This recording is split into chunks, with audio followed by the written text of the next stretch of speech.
Mr. President, in the name of our God, I ask you to have mercy upon the people in our country who are scared now. This is where it all started really popping off. So here is a prayer service that happened, and we get a lady bishop. National Cathedral. So, Josh, people are asking in the chat, and I'm actually curious myself, how did this happen? Is this typical standard procedure to hit people with a political sermon every time they become president? There are gay, lesbian, and transgender children in No such thing. Democratic, Republican, and independent families. Some who fear for their lives. And why And is the that?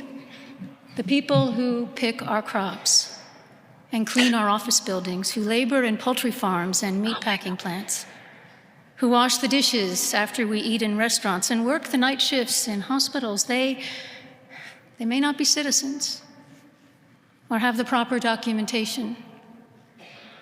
But the vast majority of immigrants are not criminals. They pay taxes and are good neighbors. They are faithful members of our churches and mosques, synagogues, wadara, and temples. And they provide labor for cheap. Mr. President, on Yeah. those in our They communities wash your dishes. whose children They live in fear the that their shadows. parents Oh, will be racist. taken. Wait.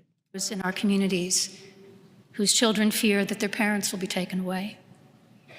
And that you help those who are fleeing war zones and persecution in their own lands to find compassion and welcome here.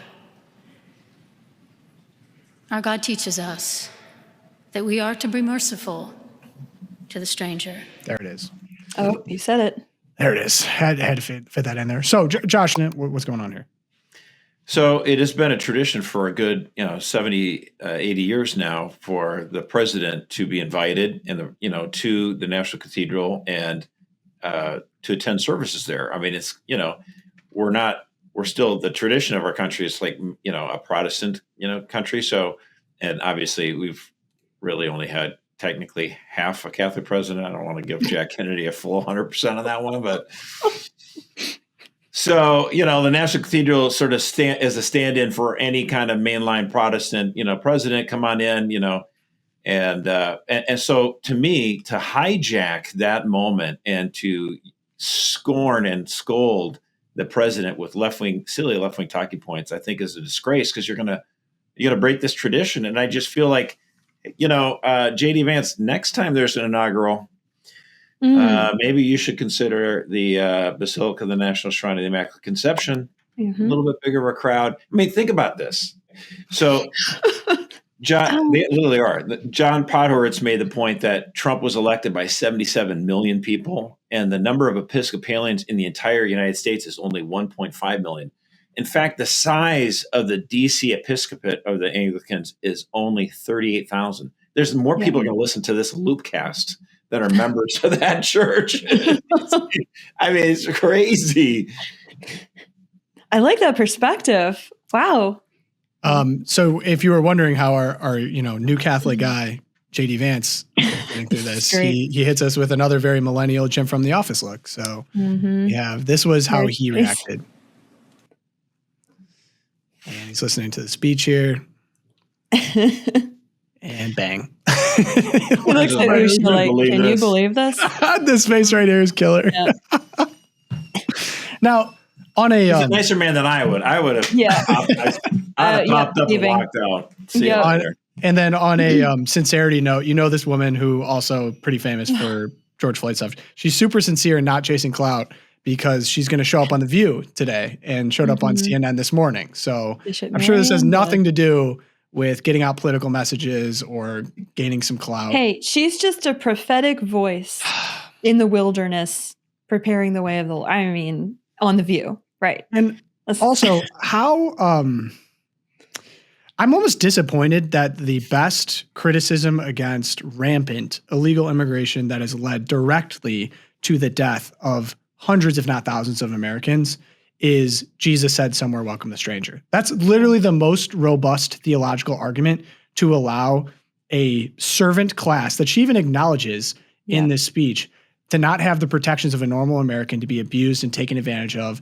to make the long, treacherous trek here, to be sexually assaulted, basically statistically a reality. Or lost, the children who are lost. 300,000 children because lost of in our her country. lawlessness.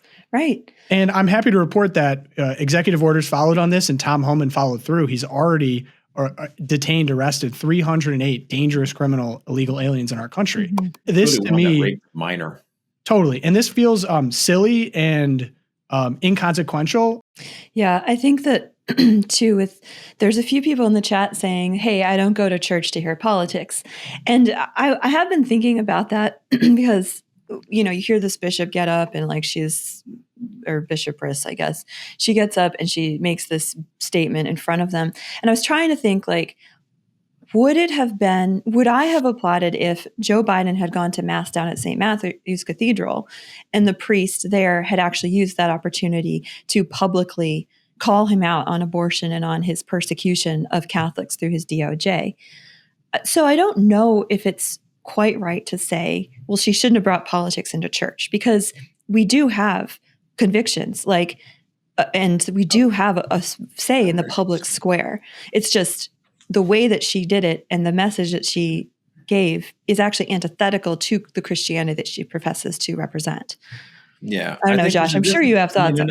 In other words, it is the custom of the president to come to the National Cathedral. And so knowing that are deciding to make this moment about you. And I get to dunk on the president by, having him basically sit there and not be able to say anything. And I can lecture him and I can get the fawning of the national media. The fact of the matter is I've been going to battle with reporters all the morning over this. I'm like, I'm sorry. If JD Vance did, let's say, get inaugurated president 4 years from now and wanted to have, go to visit the National Shrine, the Immaculate Conception or whatever, I have a feeling even Cardinal McElroy, which in fact I think would be the USCC president that would be doing it, I don't think either of those men would lecture directly. I think they might hint at some broader themes, but the fact of the matter is usually U.S. bishops have a little bit more class than to say, I'm just going to lecture you right to your face. That's not the way to do it. All you do is you piss off the person listening, because you're like, why do you got to do it like that? Why can't the ceremony be about the fact that I just got inaugurated as president? And we all want God to help our country. Right. And there's important issues, and we not need to treat people with respect, blah, blah, blah, blah. Give people an opportunity to save face. You don't use that occasion to dunk it on his face. That is just not the way to do it. It doesn't help.